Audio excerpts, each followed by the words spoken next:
Hello, Kilukkam വ്ളോഗ്സിൻ്റെ പുതിയൊരു വീഡിയോയിലേക്ക് സ്വാഗതം. മഴ തോർന്നു നിന്ന സമയത്ത് നവി മോനെയും കൊണ്ട് അക്ഷയ വരെ ഒന്ന് പോയതാണ് കേട്ടോ. നമ്മുടെ കുഞ്ഞുങ്ങളുടെ ആധാർ നമ്മൾ 5-ാമത്തെ വയസ്സിൽ പുതുക്കി കഴിഞ്ഞാൽ പിന്നെ 15-ാമത്തെ വയസ്സിലാണ് അത് പുതുക്കേണ്ടത്. 15 വയസ്സ് പൂർത്തിയാകുന്നതിന് മുമ്പായിട്ട് പുതുക്കുകയാണെന്നുണ്ടെങ്കിൽ നമുക്ക് പ്രത്യേകിച്ച് ചാർജുകളൊന്നും ഇല്ലാതെ തന്നെ അക്ഷയ സെൻറ്ററുകാർ അത് പുതുക്കിത്തരും. അതിനായിട്ടുള്ള പുറപ്പാടാണ് ഇന്ന്.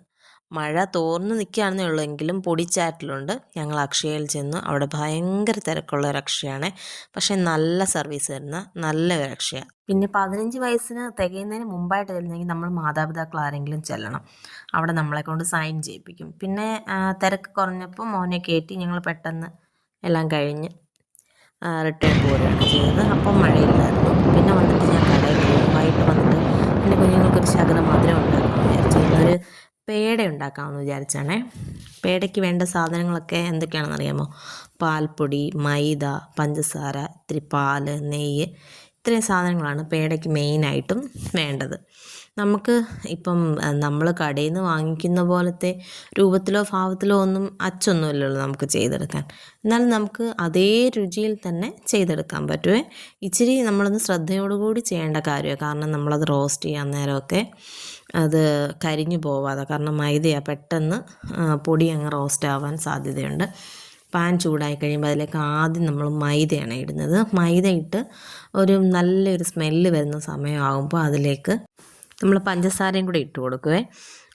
നമുക്ക് നമ്മുടെ മക്കൾക്ക് വേണ്ടി ചെയ്തു കൊടുക്കാൻ പറ്റുന്നതെന്ന് പറഞ്ഞാൽ നമ്മൾ ഹെൽത്തി ആയിട്ടുള്ള ഭക്ഷണങ്ങൾ ഉണ്ടാക്കി കൊടുക്കുക. അതാണ് അവർക്ക് വേണ്ടി ഏറ്റവും കൂടുതലായിട്ട് ചെയ്യേണ്ടത്. ഇതിനിടയ്ക്ക് മൂത്ത് വന്നപ്പോൾ ഞാൻ പഞ്ചസാര ഇട്ട് കൊടുത്തായിരുന്നു കേട്ടോ. പഞ്ചസാര ഇട്ട് കഴിഞ്ഞാൽ പിന്നെ നമ്മൾ ഇടേണ്ടത് പാൽപ്പൊടിയാണ്. പാൽപ്പൊടി ഇട്ട് കഴിഞ്ഞാൽ ഇച്ചിരി പാടാണ്. നല്ലതുപോലെ നമ്മളത് മിക്സ് ചെയ്ത് തന്നെ എടുക്കണം കേട്ടോ. ആ മിക്സ് ചെയ്തെടുത്തതിനകത്തിലേക്ക് പിന്നീട് നമ്മൾ പാലൊഴിച്ച് കുറുക്കിയെടുക്കുന്ന ഒരു അലുവ കൺസിസ്റ്റൻസിയിലാക്കി എടുക്കണം.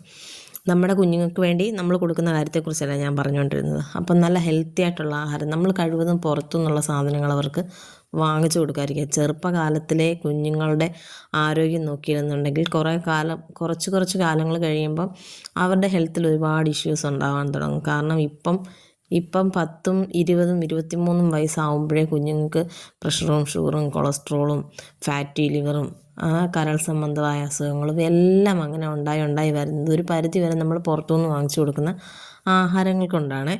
കാര്യം പറഞ്ഞതിൻ്റെ ഇടയ്ക്ക് ഞാൻ അതിൽ നെയ്യ് ചേർത്തായിരുന്നു കേട്ടോ. നെയ്യ് ചേർത്ത് വരുമ്പോഴാണ് അതിൽ നിന്ന് വിട്ട് വരുന്നത്. ആവശ്യത്തിനുള്ള നെയ്യ് ചേർത്ത് കൊടുക്കണം. പിന്നീട് നമ്മൾ അതിനെ ഒരു പാത്രത്തിലേക്ക് മാറ്റി കുറച്ചൊന്ന് തണുത്ത് കഴിയുമ്പോൾ ഈ അലുവാപ്പുരം എന്ന് പറഞ്ഞാൽ ഒരുപാടങ്ങ് കട്ട് ചെയ്യാനായിട്ട് ചെയ്യരുത്. അപ്പോഴത്തേക്ക് അത് ചീനിച്ചട്ടിയുടെ അടിയിൽ പിടിക്കാൻ തുടങ്ങുവേ. എന്നിട്ടിങ്ങനെ ചെറിയ ബോൾസ് ആക്കിയിട്ട് ആ ബോൾ നമ്മൾ മാറ്റി വെക്കും. അതൊരിച്ചിരി തണുപ്പിച്ച് കഴിക്കാമെന്നുണ്ടെങ്കിൽ കുറച്ചും കൂടെ നല്ല കട്ടിയായിട്ട് കിട്ടും. ഞാൻ എടുത്ത അത്രയും സാധനത്തിന് എനിക്ക് ഇത്രയും പേട ഉണ്ടാക്കാൻ പറ്റി. ഇച്ചിരി കൂടെ ചെറുതാണെങ്കിൽ ഇതിലും എണ്ണം കൂടും. എൻ്റെ ടേസ്റ്റർ വന്നിട്ടുണ്ട്. നല്ല രീതിയിൽ ടേസ്റ്റിനെ കുറിച്ച് അഭിപ്രായം പറയാൻ പറ്റിയ ആളാണ് എൻ്റെ കുക്കൂസ്. മോൻ പഠിക്കുക, അതുകൊണ്ടാവും വരാഞ്ഞത്. പിന്നെ എല്ലാ അമ്മമാർക്കും ഉണ്ടാക്കാൻ പറ്റുന്ന സിമ്പിളായിട്ടുള്ള റെസിപ്പിയാണ്. ഒരു പ്രാവശ്യമെങ്കിലും മക്കൾക്ക് ഇതുപോലൊക്കെ ഒന്ന് ഉണ്ടാക്കി കൊടുത്ത് നോക്കണം കേട്ടോ. അവർ കഴിക്കാതെ അവിടെ പോവാനാ. പിന്നെ എൻ്റെ ചാനൽ ഇഷ്ടപ്പെടുകയാണെന്നുണ്ടെങ്കിൽ എല്ലാവരും ലൈക്ക് ചെയ്യാനും ഷെയർ ചെയ്യാനും സബ്സ്ക്രൈബ് ചെയ്യാനും ഒക്കെ മറക്കരുത്. കഴിഞ്ഞ ദിവസം നടന്ന മഴയായിരുന്നു കേട്ടോ. ആ 2 കാക്കയുണ്ടല്ലോ, അവരെന്നും ഞങ്ങളുടെ വീടിൻ്റെ ആ ലൈനെ കാണും ഒരു സന്ധ്യ സമയമാകുമ്പോൾ. എന്താണ് അവരങ്ങനെ അവിടെ വന്നിരിക്കുന്നതെന്ന് ഞാൻ ചിന്തിച്ചിട്ടുണ്ട്. ഇതുവരെ ഉത്തരം കിട്ടിയിട്ടില്ല. ഞങ്ങളവരെ ഓടിച്ചു വിടാനൊന്നും ശ്രമിച്ചിട്ടൊന്നുമില്ല. എപ്പോഴും അവരവിടെ കാണും. നമ്മൾ നാമം ചെല്ലാനൊക്കെ ഇരിക്കുന്ന സമയത്തെ അവരവിടെ ഉണ്ടാകും. ലൈക്ക് ചെയ്യാനും ഷെയർ ചെയ്യാനും സബ്സ്ക്രൈബ് ചെയ്യാനും ഒന്നും ആരും മറന്നു പോകരുത് കേട്ടോ. ബൈ.